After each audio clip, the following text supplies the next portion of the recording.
नमस्कार दोस्तों, कैसे हैं आप। देखिए, अगर आप पिछले वीक और इस वीक में मार्केट में अंतर देखेंगे तो जहां पिछले वीक हर तरफ यही चर्चा हो रही थी कि मार्केट तो अब ऊपर ही ऊपर है, 20,000 का 20 ने लेवल को टच कर दिया, अब मार्केट नीचे मुड़ने वाला नहीं है। लेकिन जैसे ही इस वीक की शुरुआत हुई, अगर हम करंट सप्ताह की बात कर लें जो अभी चल रहा है, और वैसे भी आज जो है इस सप्ताह का लास्ट वर्किंग डे हो गया, फ्राइडे है। जैसे अगर मंडे को देखेंगे तो मंडे ने मार्केट थोड़ा सा वीक हुआ तो लगा ठीक है, 20,000 की ऊंचाई देखने के बाद निफ्टी में तो थोड़ी बहुत गिरावट बनता है और इस वजह से लोगों ने इसको लाइटली लिया। लेकिन वहीं जहां पे ट्यूसडे को गणपति की छुट्टी हो गई, लेकिन फिर जब बुधवार को मार्केट खुला तो फिर वहाँ पे एक तगड़ी गिरावट देखने को मिली और ख़ास करके उस दिन जो बैंक निफ्टी था उसमें करीब 600 पॉइंट की गिरावट देखी गई। और वही हम लोग बातें करेंगे कि बैंक निफ्टी में इतनी बड़ी गिरावट क्यों हुई थी, इसकी वजह क्या रही। और दूसरी बात, ठीक है, बैंक निफ्टी टूटी, उसके बाद रिलायंस भी टूटा था, उसके पीछे पीछे देखें तो मेटल शेयरों ने भी उसको सपोर्ट किया, तो बाजार में देखें तो एक बड़ी गिरावट हुई थी। उसके बाद देखें तो गुरुवार को जब मार्केट खुला दोबारा से, तो उस दिन भी सेंसेक्स और निफ्टी 1% से ज़्यादा टूटे। अगर हम आज बात करें फ्राइडे की, मार्केट अभी करीब दिन में 1:30-2 बजे हैं, और बात करें तो निफ्टी अभी यहाँ से मुश्किल से 20-25 पॉइंट प्लस में चल रहा है और सेंसेक्स भी वही 90 से 100 के बीच में झूल रहा है। तो कोई बड़ी मूवमेंट मार्केट में नहीं आ रही है, मार्केट में प्रेशर साफ साफ देखा जा रहा है। तो आज हम इस वीडियो में बात करेंगे कि क्या मार्केट में जो गिरावट है या मार्केट में जो प्रेशर देखा जा रहा है कि वो ठीक है, 20,000 टच करने के बाद मार्केट जब एक हाई को टच किया है तो उसके बाद एक कंसोलिडेशन का पीरियड है, क्या वास्तव में मार्केट में कुछ है जिसके वजह से मार्केट डर रहा है। तो दोस्तों, मेनली रूप से आज हम इस वीडियो के माध्यम से जानने की कोशिश करेंगे कि कौन कौन से मार्केट वो थ्रेट्स हैं जिससे मार्केट में डर बना हुआ है और कहीं ना कहीं मार्केट जिससे डरा हुआ है, और क्या ये डर उतनी बड़ी है कि मार्केट में एक बड़ा करेक्शन लाने की क्षमता रखता है। तो आइए एक एक करके हम लोग डिस्कस करते हैं। सबसे पहले आइए हम लोग देखते हैं HDFC, जो कि आपको बुधवार को इसमें बड़ी गिरावट देखी थी, और HDFC बैंक में आपको 4% से भी ज़्यादा की गिरावट देखने को मिला था। जी हाँ, पिछले बुधवार को HDFC बैंक के एनालिस्ट की मीट थी और उन मीट से जो बातें निकल के सामने आई वो मार्केट को बहुत डराई, और यही बात रही कि उस दिन आपको HDFC बैंक में 4% की गिरावट देखने को मिला था। तो HDFC बैंक का जो एनालिस्ट मीट था उसमें मुख्य बातें निकल के आई कि HDFC एनालिस्ट मीट हुआ और उसमें जो बातें निकल गई, यानी नेट इंटरेस्ट मार्जिन में गिरावट आ सकती है। वहाँ से स्टेटमेंट आया निकल के कि NIM जो है इसमें नेट इंटरेस्ट मार्जिन में गिरावट आ सकती है। अब जान लीजिए कि नेट इंटरेस्ट मार्जिन होती क्या है। तो जो बैंकों की कमाई होती है इंटरेस्ट की ना, देखो बैंक की क्या कमाई करता है कि वो कहीं से पैसे लेते हैं इंटरेस्ट पे और फिर हम लोग जैसे या फिर बड़े बड़े कारपोरेट को वो पैसे उधार देती है। तो ये जो बीच का डिफरेंट होता है ना इंटरेस्ट को, उसी को हम लोग NIM बोलते हैं, यानी नेट इंटरेस्ट मार्जिन बोलते हैं, जिससे बैंक की कमाई होती है। तो इनका क्या आ रहा है, तो ये इनको एनालिस्ट का कहना है कि HDFC बैंक की जो है NIM जो है नेट इंटरेस्ट मार्जिन जो है वो घट सकता है, यानी HDFC बैंक की कमाई घट सकती है। आगे हम बात कर लें तो HDFC बैंक और HDFC का जो मर्जर हुआ था, तो मर्जर के पहले जो डेटा था NPA का और मर्जर के बाद हुआ, तो इसमें NPA इंक्रीज होता हुआ दिख रहा है, यानी तो एक ये भी ड्रॉबैक रहा HDFC के लिए। और दूसरा एक फैक्टर बन के आया CRR आपने सुना होगा, और ICRR यानी इंक्रीमेंटल कैश रिजर्व रेशियो। हमने कुछ दिन पहले भी इस पर वीडियो बनाया था कि ये सरकार का नया गाइडलाइन आया है, खास करके मार्केट में लिक्विडिटी को कम करने का और ये इन्फ्लेशन को कंट्रोल करने का।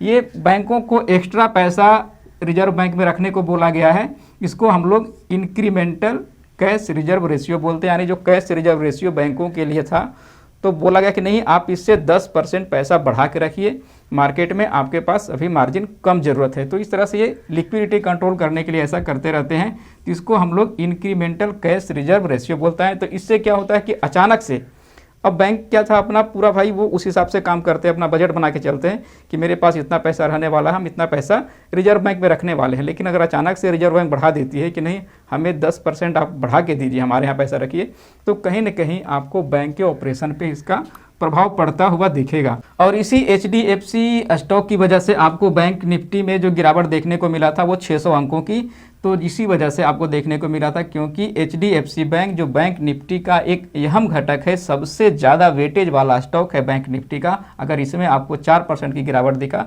इसी वजह से आपको बैंक निफ्टी में ज़्यादा गिरावट देख। चलिए, ये एक फैक्टर हो गया। ये तो चलो उस दिन का पार्टिकुलर फैक्टर मान लेते हैं, इसके न्यूज आया और उस दिन मार्केट टूट गया। हमें ये जानना है कि अभी जो सिनेरियो बन रहा है और जिस तरह के रिसर्च रिपोर्ट, कई तरह के रिपोर्ट आ रहे हैं मार्केट में, और कई रिपोर्ट जो है मार्केट के पॉजिटिव को लेके भी आ रहा है, लेकिन ज़्यादा खबरें जो आ रही है अभी वो मार्केट में निगेटिव वेव बनाने में कहीं न कहीं वो सफल हो रही है। तो आइए सबसे पहले हम लोग एक एक कर करके डिस्कस कर लेते हैं कि वो क्या वजह हैं जिसके वजह से मार्केट में प्रेशर बन सकता है।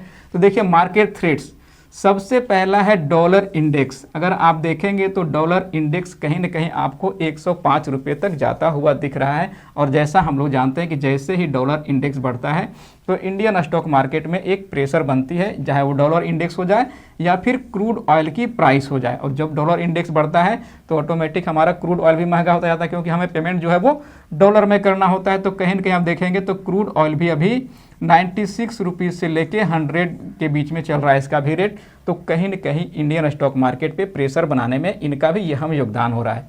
और तीसरा जो कारण बन के आ जाता है वो है फेड पॉलिसी, यानी यूएस फेडरल की जो पॉलिसी आने वाली थी। तो एक उम्मीद थी बाजार में कि शायद अब यूएस फेडरल जो वहाँ का रिजर्व बैंक है वो कह देगा कि अब हम इंटरेस्ट वृद्धि नहीं करेंगे, लेकिन उनके तरफ से जो स्टेटमेंट आती दिख रही है, उन्होंने साफ साफ कहा है कि कम से कम अभी एक वृद्धि तो और बनती है, यानी वो कम से कम एक बार तो अभी और रेट हाइक करेंगे, क्योंकि वो जिस लेवल पे जो उनका टारगेट है इंटरेस्ट का वो अभी भी घटा नहीं पाए, वो अभी उसको मीट नहीं कर पाए हैं।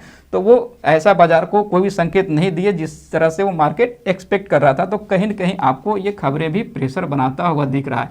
और दूसरी बात, हमने इस पे एक वीडियो ही बनाया था, कोटक इंस्टीट्यूशनल इक्विटी का एक रिपोर्ट आया था, उसने इस रिपोर्ट का नाम दिया था मैड कैप डैश, जिसका होता है कि एकदम पागलपन वाली वृद्धि।